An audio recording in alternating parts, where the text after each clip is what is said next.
आज स्टील महाकुंभ या ठिकाणी संपन्न झालेला आहे आणि देशभरातनं स्टील सेक्टरमधले लोक या ठिकाणी एकत्रित आले आहेत। या स्टील महाकुंभाची थीम ही ग्रीन स्टील आहे। स्टील मेकिंग मध्ये अपारंपरिक ऊर्जा स्रोत वापरून, अल्टरनेट फ्युएल्स वापरून ग्रीन स्टील कसं तयार करता येईल या संदर्भातली थीम आहे। सन्माननीय केंद्रीय मंत्री यांनी या ठिकाणी अतिशय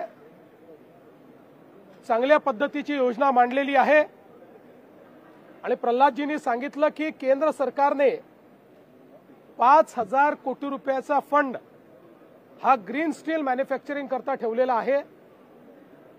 महाराष्ट्राच्या वतीनं आमचा प्रयत्न असेल की याचा जास्तीत जास्त उपयोग करायचा आणि आज मी एक संकल्प बोलून दाखवलाय की आता महाराष्ट्र हा स्टील मेकिंग मध्ये देशामध्ये 4थ्या क्रमांकावर आहे। पुढच्या 8 वर्षामध्ये तो देशात पहिल्या क्रमांकावर येईल आणि ग्रीन स्टील एक्सपोर्ट मध्ये देखील आम्हाला महाराष्ट्राला पहिल्या क्रमांकावर आणायचं आहे आणि त्या दृष्टीने उद्योजक आणि केंद्र सरकारची मदत आम्ही घेणार आहोत।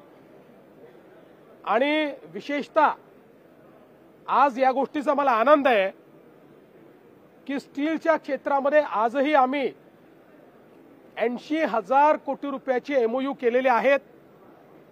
7 वेगवेगळ्या इंडस्ट्री सोबत हे एमओयू झालेले आहेत।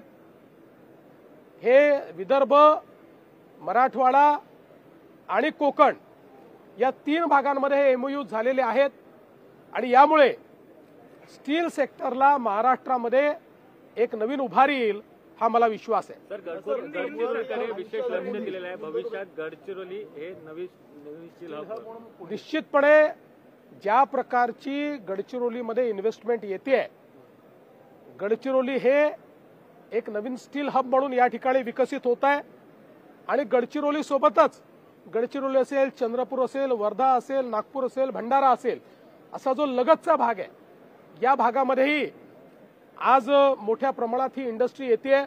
त्यामुळे गडचिरोलीची इकोसिस्टीम ही मोठ्या प्रमाणात इतर जिल्ह्यांना देखील त्या ठिकाणी मदत करते। मराठवाडा असेल किंवा कोकण असेल, डायव्हर्सिफाय या ठिकाणी इन्व्हेस्टमेंट झालेली आहे, त्यामुळे मोठ्या प्रमाणात या 3 विभागात मोठ्या प्रमाणात रोजगार निर्मिती होतात। निश्चितपणे आज जी काही आपण इन्व्हेस्टमेंट आणलेली आहे त्याच्यामुळे 1 लाख नवीन रोजगार तयार होतोय आणि हा वेगवेगळ्या क्षेत्रांमध्ये तयार होतोय। त्यामुळे निश्चितपणे महाराष्ट्राच्या सर्वांगीण विकासाकरता महत्वाचा आहे। उद्योगांसाठी तुम्ही ज्या पद्धतीने उद्योग स्टीलचं सांगा मग अजून एक आज स्टीलेक्स स्टील महाकुंभ इसका आयोजन मुंबई में किया है। उसमें हमारे केंद्रीय मंत्री प्रल्हाद जोशी जी भी इसके उद्घाटन के लिए आए हैं और इस महाकुंभ की थीम ये ग्रीन स्टील है, ग्रीन एंड सस्टेनेबल स्टील। और मोदी जी के नेतृत्व में हमारे मंत्री प्रल्हाद जोशी जी ने ग्रीन स्टील के लिए 5,000 करोड़ का एक मिशन अभी लॉन्च किया है। हम जानते हैं कि दुनिया में अब धीरे धीरे ग्रीन स्टील की मांग बढ़ रही है और भारत डोमेस्टिक उपयोग में भी और एक्सपोर्ट में भी ग्रीन स्टील को बढ़ावा देना चाहता है। हम ग्रीन स्टील के एक्सपोर्टर बनना चाहते हैं, हमारे प्रधानमंत्री जी का ये सपना है। इस दृष्टि से आज काफी चिंतन मंथन हुआ है। हमने भी ये तय किया है कि अब धीरे धीरे गडचिरोली जो एक नया स्टील का इकोसिस्टम बन रहा है, नई स्टील सिटी बन रही है, वहां पर हम लोग ग्रीन स्टील की निर्मित कैसे कर पाए इसका विचार हम करेंगे। हम लोगों ने महाराष्ट्र में तय किया है कि देश के स्टील उत्पाद में महाराष्ट्र 4थे नंबर पर है। अगले 8 सालों में उसको हम पहले नंबर पर लाएंगे और ग्रीन स्टील एक्सपोर्ट में भी भारत सरकार की मदद से हम लोग महाराष्ट्र को नंबर 1 ले जाना चाहते हैं। आज स्टील के क्षेत्र में महाराष्ट्र में 80,000 करोड़ रुपए का निवेश हुआ है। 1 लाख रोजगार का सृजन इससे होगा और महाराष्ट्र के अलग अलग भागों में ये इन्वेस्टमेंट आने से एक सर्वांगीण विकास की दृष्टि से इसका बहुत महत्व होगा।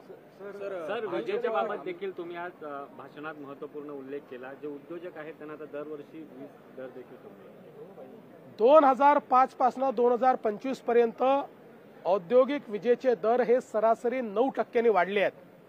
पण आता 2025 ते 2030 मल्टी इयर टॅरिफ MERC ने जे मंजूर केलाय याच्यामध्ये आता वाढ नाही तर दरवर्षी 2 ते 3% हे कमी होणार आहेत। म्हणजे आजपेक्षा 2030 साली जवळपास 10% ते कमी असतील आणि दरवर्षी ते कमी होणार आहेत। त्यामुळे एक मोठा दिलासा हा उद्योगांना मिळतोय। गोपीचंद पडळकरांचे स्टेटमेंटमुळे आता वाद निर्माण होतोय। खरं तर अशी देखील बातमी समोर आली की शरद पवारांनी पण तुम्हाला फोन केला होता। नेमकं असे की गोपीचंद पडळकरांनी जे स्टेटमेंट केलं ते योग्य आहे असं माझं मत नाही। कोणाच्याही वडिलांबद्दल किंवा परिवाराबद्दल स्टेटमेंट करणं हे योग्य नाहीये। या संदर्भात गोपीचंद पडळकर यांच्याशी मी बोललेलो आहे, त्यांनाही मी सांगितलेलं आहे आणि मला शरद पवारांचा फोन आला होता, तेही या संदर्भात माझ्याशी बोलले। मी त्यांनाही सांगितलं की अशा प्रकारचं जे स्टेटमेंट आहे त्याचं आम्ही कधीच समर्थन करणार नाही। गोपीचंद पडळकर हे एक तरुण नेते आहेत, अतिशय ॲग्रेसिव्ह नेते आहेत आणि अनेक वेळा ॲग्रेशन दाखवत असताना आपल्या बोलण्याचा नेमका काय अर्थ निघेल हे ते लक्षात घेत नाहीत आणि म्हणून मी त्यांना हे सांगितलेलं आहे की हे लक्षात घेऊनच आपण ॲग्रेशन ठेवलं पाहिजे। तुम्हाला भविष्यात चांगला नेता म्हणून मोठी संधी आहे, त्याच्यामुळे तुम्ही आपण बोलत असताना त्याचे काय अर्थ निघतील अशा प्रकारचा विचार केला पाहिजे, हा सल्ला मी त्यांना दिलाय। गोल्डन डेटा लाडक्या बहिणीसाठी काय काढलेला आहे राज्यसभेतून, नेमकं कशा पद्धतीने हा गोल्डन डेटा जो काढलेला आहे त्याच्यावर अजून काम चाललेलं आहे, ते काम पूर्ण झाल्याशिवाय मी सांगणार नाही।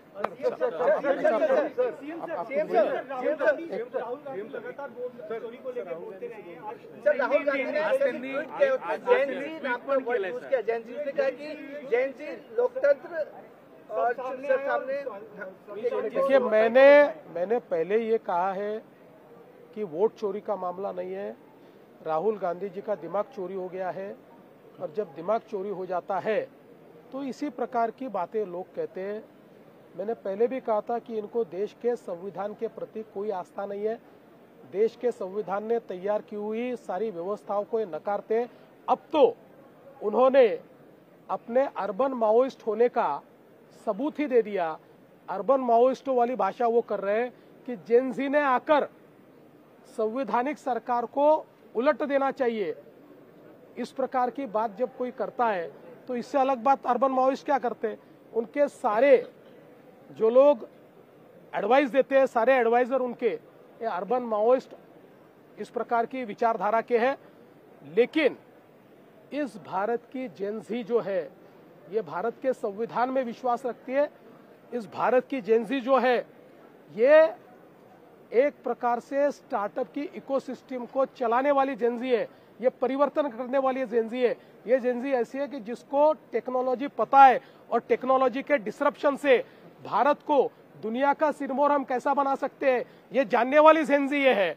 इसलिए राहुल गांधी न जेनजी को जानते हैं, न इस देश के युवाओं को जानते हैं, न इस देश के बूढ़ों को जानते हैं, न इस देश के किसी व्यक्ति को जानते हैं। किसी के नब्ज उन्हें पता नहीं।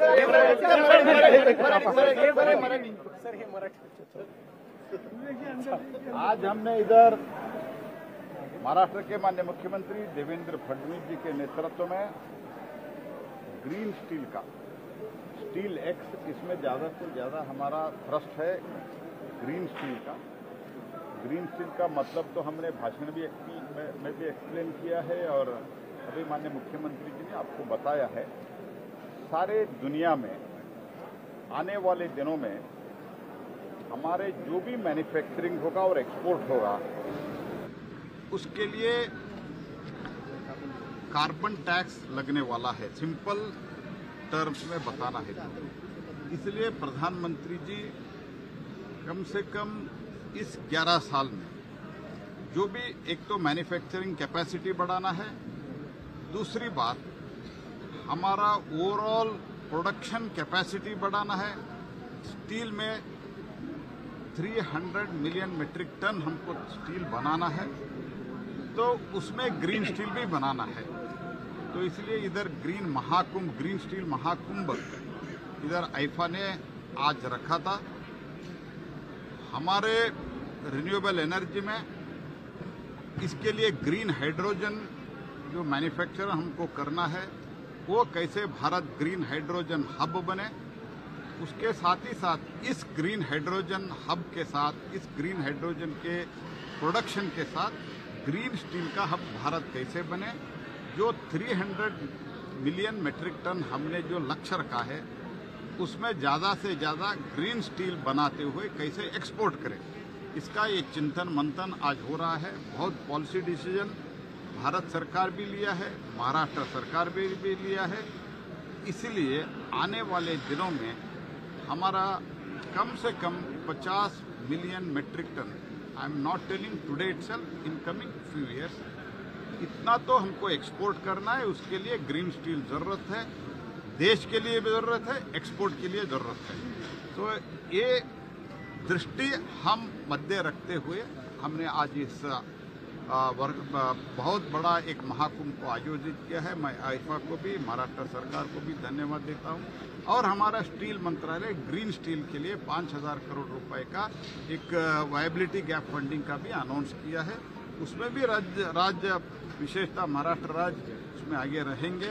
और ऐसे तो महाराष्ट्र पीएम कुसुम में रिन्यूएबल एनर्जी में बहुत आगे बढ़ रहा है। इसके कारण देश में, मैं रिन्यूएबल एनर्जी के मंत्री के नाते और पहले कोल के मंत्री के नाते कहाँ टैरिफ क्या है मैं देखता रहता हूँ। पहली बार देश में एक ऐसा प्रदेश है देवेंद्र जी के नेतृत्व में टैरिफ घट रहा है। इसके लिए भी मैं महाराष्ट्र सरकार को अभिनंदन।